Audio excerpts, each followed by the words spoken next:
Bonjour Emma Aziza, vous êtes hydrologue, vous êtes experte de ce qu'on appelle les risques d'inondation. On est là face à une situation préoccupante.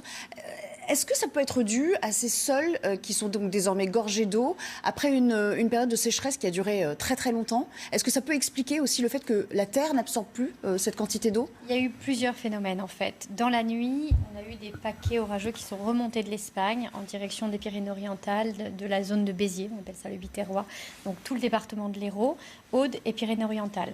C'est arrivé effectivement sur des territoires qui étaient particulièrement asséchés dans la majeure partie des endroits.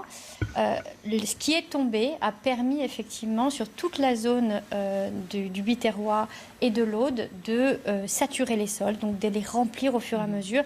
Le sol, c'est comme une éponge. Au fur et à mesure du temps, il va se remplir. Seulement, ça prend un temps important. Et c'est ce qui explique d'ailleurs que les sols n'ont pas répondu, enfin les rivières n'ont pas réagi tout de suite dans l'Hérault. Et il y a eu un délai de retard. Ce délai, c'est tout simplement le fait que tout ça soit absorbé. Dans un deuxième temps, en fait, il y a un effet qui va être un effet, au contraire, accélérateur du risque d'inondation. C'est qu'une fois que tout est saturé, l'eau ne pénètre plus, l'eau ruisselle. Le temps de rejoindre les réseaux hydrographiques et donc les principaux cours d'eau, en fait, on accroît le risque d'inondation. Et ça peut se passer en un délai extrêmement rapide.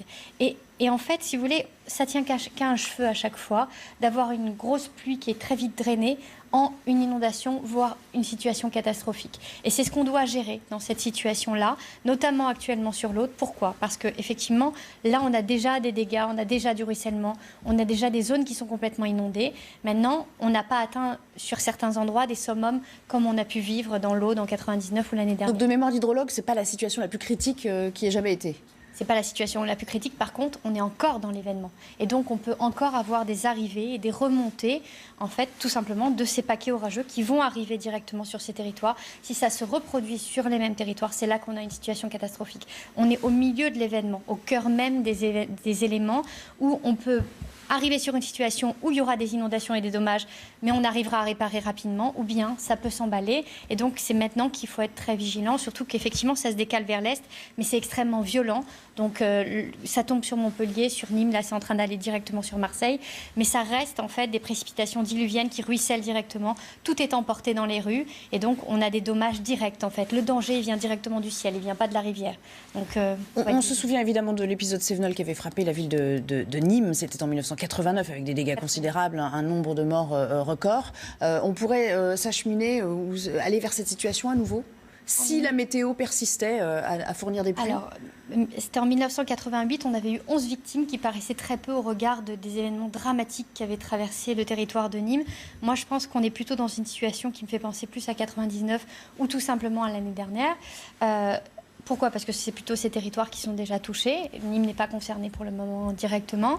Et donc, c'est des grandes plaines, en fait, qui sont en train, au fur et à mesure, de subir des ruissellements directs qui arrivent de toutes parts. Cette eau qui n'arrive pas à s'évacuer au niveau des exutoires en mer, tout simplement parce qu'on a une très forte houle. D'ailleurs, on a une vigilance submersion marine croisée à ça. Donc, en fait, l'eau ne s'échappant pas, de nouvelles eaux arrivant, on est dans un système fermé. Et là, on a des gens au milieu. Et effectivement, il faut peut-être se poser la question sur les messages qu'on envoie, parce qu'on voit bien qu'on a des systèmes Vigicru qui sont jaunes, donc on a des rivières qui sont normalement en 4 niveaux de couleur. Là, on est dans un niveau jaune qui ne semble pas être dramatique en soi, parce que c'est le premier niveau de l'échelon. Deuxièmement, on est dans une vigilance orange.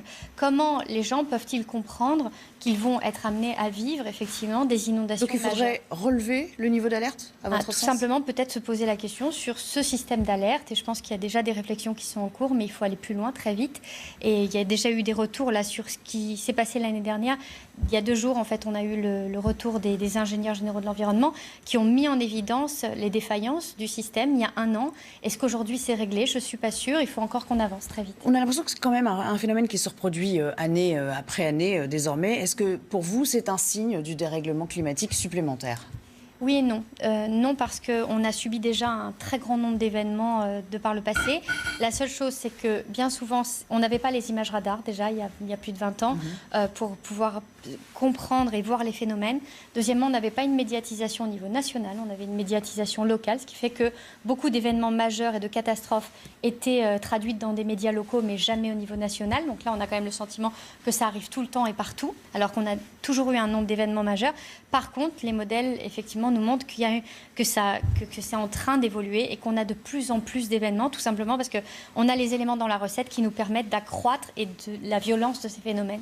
Une mer beaucoup plus chaude, des sols extrêmement chauds, des arrivées de front froid dans ces périodes automnales, d'équinoxes qui vont accroître en fait les ressources nécessaires pour que ces monstres qui font plus de 12 km de hauteur puissent s'épandre sur nos territoires. Explication limpide, si je peux me permettre cette expression, bien sûr, aujourd'hui. Merci à vous, Emma Aziza, d'être venue sur le plateau du Carrefour de l'Info. On va parler de la suite.